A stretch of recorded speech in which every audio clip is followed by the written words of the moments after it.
Assalamualaikum warahmatullahi wabarakatuh. Perkenalkan, nama saya Viena Diana Setiawan. Pada kali ini saya akan menjelaskan tentang speedtech usaha saya dengan rekan saya dalam rangka memenuhi tugas 15 kewirausahaan 2 yang diampu oleh Bapak Aji Wicaksono SH M.Hum. Bisnis jasa ini bernama Create a Happy Life. Bisnis ini merupakan bisnis jasa konseling yang dapat dijelaskan sebagai suatu pemberian bantuan yang dilakukan oleh konselor dan konseli yang sedang mengalami masalah. Sebagian orang pernah merasa kehilangan sesuatu yang berharga dalam hidupnya yang membuat dirinya merasa takut, khawatir, dan lain-lain. Orang yang kehilangan seperti ditinggal keluarga, broken home, tidak dianggap, bahkan sampai orang yang berharga itu pergi dalam hidupnya. Sebelum itu, perkenalkan terlebih dahulu tim pembentuk Create a Happy Life. Saya sendiri, Viena Diana Setiawan, sebagai tim leader. Ada Rosalika Alda Nuriski sebagai sekretaris dan keuangan, dan Raden Roro Fitri Rahayu MN sebagai marketing.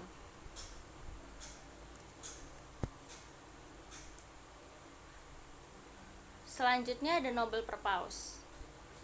Jadi, dalam membangun bisnis ini, saya ingin semua orang mengungkapkan segala keluh kesahnya dengan mengatakan apa yang terjadi pada dirinya, bukan hanya diam ketika sedang mengalami masalah.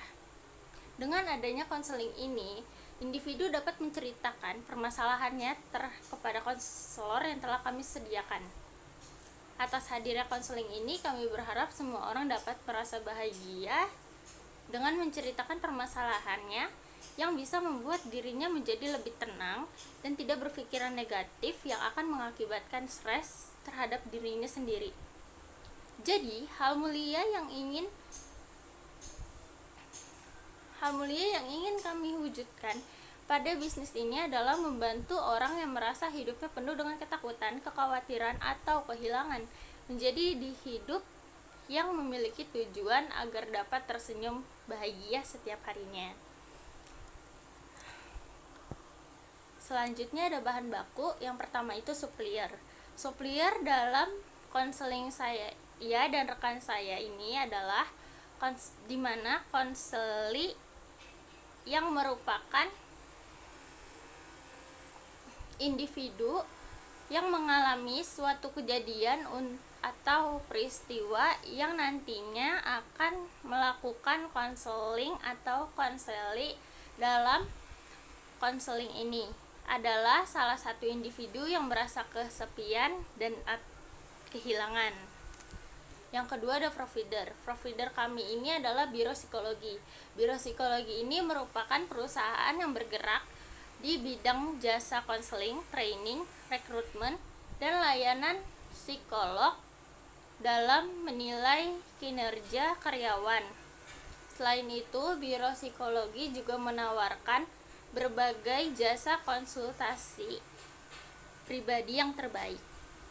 Yang ketiga itu ada vendor. Saya dan rekan saya bekerja sama dengan Indonesian Psychological Healthcare Center atau Indo-Psycare, yang merupakan klinik yang memberikan pelayanan psikologi berupa terapi mental dan konseling. Di samping itu, saya menghadirkan jasa konseling bagi orang-orang yang merasa kesepian, kehilangan. Tentu hal ini dapat mempengaruhi kesehatan individu tersebut. Nah, selanjutnya ada posisi pasar. Ini ada 3 tahap. Yang pertama itu adalah kebutuhan pasar, yang kedua pesaing, yang ketiga keunggulan produk dibandingkan produk pesaing. Yang pertama, saya akan menjelaskan kebutuhan pasar. Ketika seseorang memiliki permasalahan, terkadang lebih menyukai memendam masalah itu sendiri, yang mengakibatkan individu merasa sendirian, kesepian, gundah. Semua terjadi pada individu, dianggap sia-sia oleh dirinya sendiri. Apabila ketika individu memiliki emosi tersendiri yang tercipta dari rasa kekecewaan. Bisa saja suatu ketika jika individu tidak dapat lagi menahan rasa emosi itu, maka suatu hari akan terjadi kesalahan. Biasanya orang yang memiliki emosi akan menyakiti dirinya sendiri. Yang kedua, pesaing bisnis kami itu ada 3: konseling di sekolah, jasa konseling, sama konseling online. Itu pun ada keunggulan dan kelemahannya. Kalau misalnya konseling di sekolah itu, keunggulannya itu bisa melihat perilaku individu secara langsung pada saat sekolah dan bisa menghubungi orang tuanya untuk menanyakan masalah anaknya. Kalau kelemahannya itu hanya sebagai perantara dengan memberikan nasihat kepada individu, bukan untuk menyelesaikan masalah. Yang kedua, ada jasa curhat. Di jasa curhat ini, keunggulannya ini bisa mendengarkan cerita seseorang, namun kelemahannya tidak bisa melakukan proses konseling online. Keunggulannya itu bisa dilakukan dimanapun, hanya berkomunikasi melalui handphone atau web. Kelemahannya itu tidak bisa melihat secara jelas gerak-gerik klien ketika sedang bercerita. Selanjutnya, keunggulan produk dibandingkan produk pesaing. Keunggulan bisnis konseling kami ini dengan mengadakan konseling secara offline atau tatap muka. Dengan melakukan konseling secara offline atau tatap muka akan memudahkan kami dalam memperhatikan gerak-gerik yang dilakukan oleh klien, karena gerak-gerik klien itu akan menjadi sebuah penilaian bagi kami. Karena itu akan memudahkan kami dalam mengetahui kepribadian klien secara tidak langsung.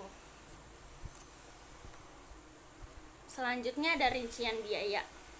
Untuk rincian biaya akan saya jelaskan secara singkat. Jadi, untuk modal sejumlah 6.500.000. Untuk harga pokok produksi sejumlah 5.500.000. Harga pokok penjualan sejumlah Rp50.000. Proyeksi pengembangan modal atau break even point sejumlah Rp450. Pembagian keuntungan dengan investor sejumlah Rp1.500.000. Rincian biaya yang telah dijabarkan satu persatu jika dijumlahkan secara keseluruhan, maka jumlahnya adalah Rp14 juta. Selanjutnya ada proyeksi pengembangan usaha. Pada 2023 diperkirakan modal sejumlah Rp13.700.000 untuk biaya produksi sebesar Rp13.500.000. Jadi jika dijumlahkan secara keseluruhan adalah Rp27.200.000. Pada tahun 2025 diperkirakan modal sejumlah Rp20 juta untuk biaya produksi sebesar Rp18.500.000. Jadi jika dijumlahkan secara keseluruhan adalah Rp34.500.000. Sekian dari presentasi saya. Selebihnya mohon maaf jika banyak kekurangan. Terima kasih.